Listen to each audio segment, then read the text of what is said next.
Hello students, myself Neha, teacher of RKVVM. Welcome to today's science video class.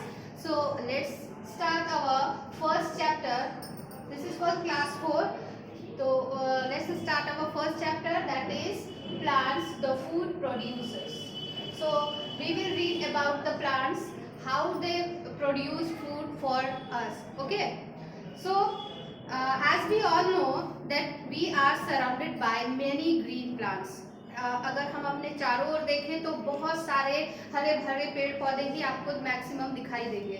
तो ये जो पेड़ पौधे हैं जो है अपना खाना कहाँ से मिलता है, वो हमें ये पेड़ पौधे ही प्रोवाइड करते हैं। मीन्स कि maximum food we get from plants. Okay, so plants also get food. Then how they get food? Plants get food by the process of photosynthesis, and plants have so many parts in the sense there are three main parts, that is root, stem and leaf. So here we will read about leaf in explain. Okay, in brief. So here is a picture of leaf. So I will explain you what आपने पत्ता जो है normally आपने देखा होगा, लेकिन इतना deeply आपने उसके बारे में नहीं जाना होगा कि उसमें क्या क्या होता है। तो यहाँ हम देखेंगे कि आपने देखा होगा कि हमारे जो भी लीव्स होती हैं उसमें एक छोटी सी, कभी भी कोई लीफ जब अलग होती है तो उसमें एक छोटी सी टहनी जैसी होती है जो कि आपके ब्रांच से अटैच्ड होती है, तो उसको हम बोलते हैं पेटियोल। ओके, हमारी लीफ का जो सबसे ऊपर का हिस्सा होता है उसे हम बोलते हैं अपेक्स, यानी जो टिप पार्ट होता है उसका जो का हिस्सा होता है उसको हम अपेक्स बोलते हैं। ठीक है, और जो इसका जो ग्रीन पार्ट पूरा जो ग्रीन है पूरा, इसको हम बोलते हैं लीफ प्लेट, या फिर हम इसको लैमिना भी बोलते हैं। ओके, एंड देयर इज, अब जैसे कि हमें वेन्स होती हैं, मेन वेन होती है, या और भी बहुत सारे पार्ट्स होते हैं, वैसे ही इसमें भी है। जैसे कि इसका जो आप देखते होंगे कि बीच से एक हिस्सा जाता है मोटा सा, दैट इज मेन वेन, उसको हम मेन वेन बोलते हैं, वो लीफ का मेन वेन है। एंड फिर उसके साइड में भी कुछ आप देखते होंगे लाइंस जाती हैं जिसे हम उसकी साइड वेन्स कहते हैं, जो कि उसकी साइड वेन्स होती है। अब बात आती है कि हमारी जो लीफ है या हमारा जो प्लांट है वो भी क्या करता है, ब्रीथ आउट करता है। वो कैसे ब्रीथ आउट करता है, इसी लीफ में हमारा स्टोमेटा प्रेजेंट होता है, जो कि क्या होता है, बहुत ही छोटे छोटे न्यूमरस टाइनी ओपनिंग्स रहते हैं, जिनके थ्रू हमारा जो लीफ है वो क्या करता है कि अपनी गैसेस को, यानी कि कार्बन डाइऑक्साइड एंड ऑक्सीजन को एक्सचेंज करता है। तो ऑक्सीजन को वो ब्रीथ आउट करता है और कार्बन डाइऑक्साइड को यूज करता है।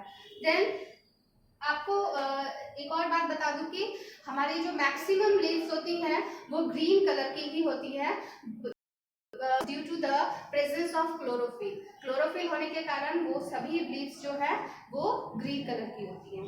सो now we will know how do plant make food. तो plant make food by the process of photosynthesis.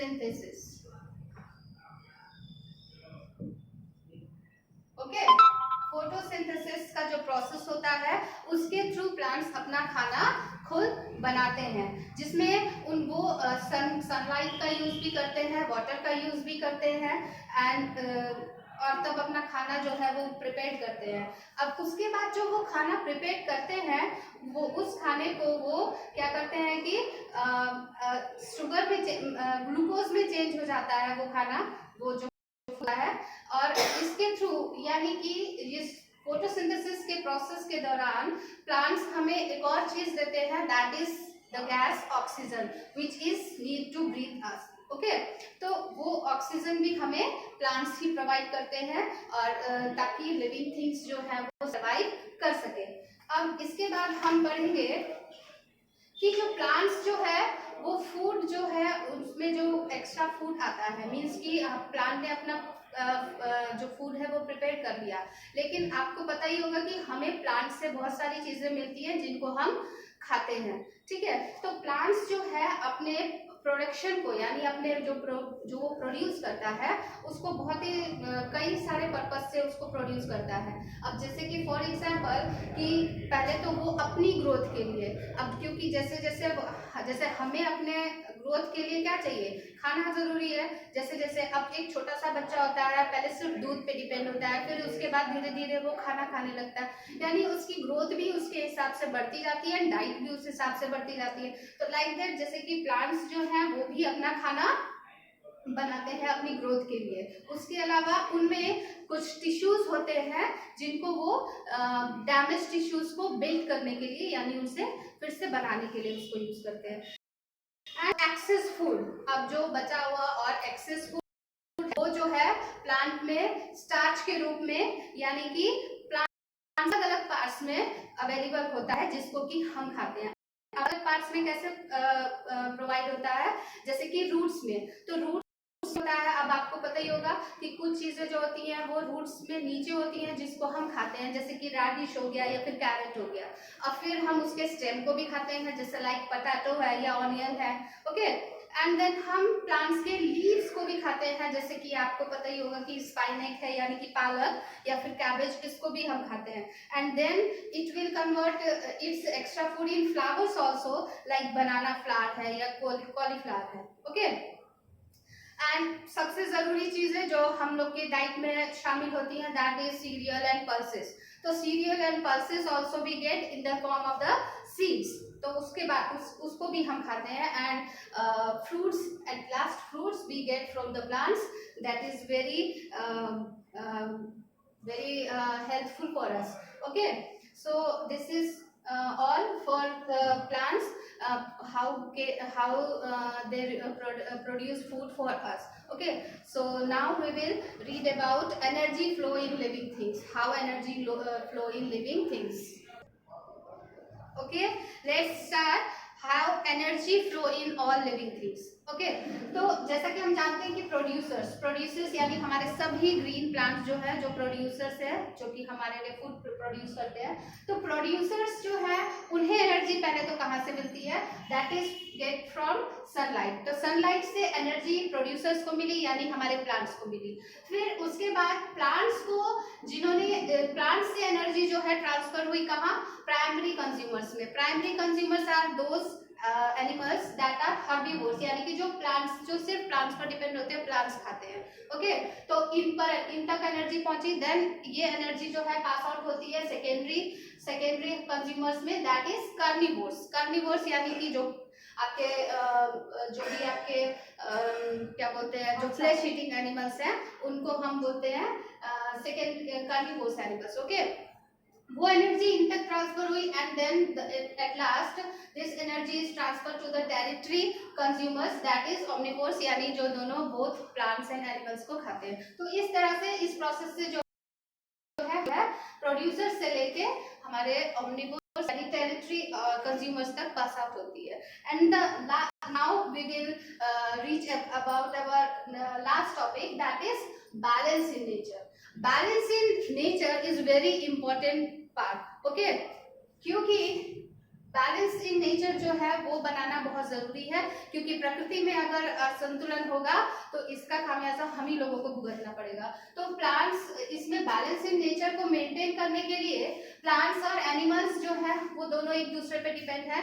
तो अगर प्लांट्स हमारा ख्याल रख रहे हैं तो हमें भी अपने प्लांट्स का रखना ही पड़ेगा, ओके। क्योंकि प्लांट्स जो है हमें फूड प्रोवाइड कर रहे हैं, हमें ऑक्सीजन प्रोवाइड कर रहे हैं, जो कि हमारे लिए बहुत ही नेसेसरी है। तो उसी के साथ साथ हमें क्या करना है, अपने प्लांट्स को भी बचाना है। आज की डेट में जो है बहुत ही भारी संख्या में क्या हो रहा है कि प्लांट्स का डिक्लाइनिंग हो रहा है, यानी कि डिफॉरेस्टेशन हो रहा है। आदमी जो है तेजी से उससे काटता जा रहा है और उसकी जगह न्यू अपने बिल्डिंग्स वगैरह जो है उसको खड़ा करता जा रहा है, जिससे क्या हो रहा है कि इससे होगा कि आपके एटमॉस्फेयर में कार्बन डाइऑक्साइड की मात्रा क्या होगी, इंक्रीज हो जाएगी, और उसके बाद जो है ऑक्सीजन की मात्रा क्या होने लग जाएगी, कम होने लग जाएगी। तो अगर ये दोनों इम्बैलेंस होते हैं तो इसकी जो भी हार्मफुल इफेक्ट्स हैं वो हमें नजर आने लग जाएंगे, ओके। तो इसलिए हमें क्या करना है कि अपने नेचर में बैलेंस बनाने के लिए हमें ज़्यादा से ज़्यादा प्लांट्स को क्या मेंटेन करना है, उन्हें लगाना है। इसके लिए हमारे गवर्नमेंट्स जो है बहुत सारे फेस्टिवल वगैरह भी ऑर्गेनाइज करती है, जैसे कि फॉर एग्जांपल है आपका वन महोत्सव। वन महोत्सव के दिन जो है ज़्यादा से ज़्यादा ट्रीज को प्लांट को प्लांटेशन किया जाता है। और जो है हम लोगों को क्या करना पड़ेगा, अपने आसपास के लोगों को या अपने पूरे वर्ल्ड में लोगों को अवेयर करना पड़ेगा कि हमें डिफॉरेस्टेशन को रोक के एफॉरेस्टेशन की तरफ जाना होगा। ओके, एंड कुछ सेंचुरीज या नेशनल पार्क्स भी बनाए गए हैं जिससे कि हम अपने फॉरेस्ट्स को, प्लांट्स को जो है सेव कर सके। So that's all for today. I hope you all understand what I explained today. So already you get the PDF of means question answers of this chapter. This question answers in your fair copy with neat and clean handwriting. Okay, then after when the school will reopen, we will meet and concern about the question answers or this chapter. Okay, thank you.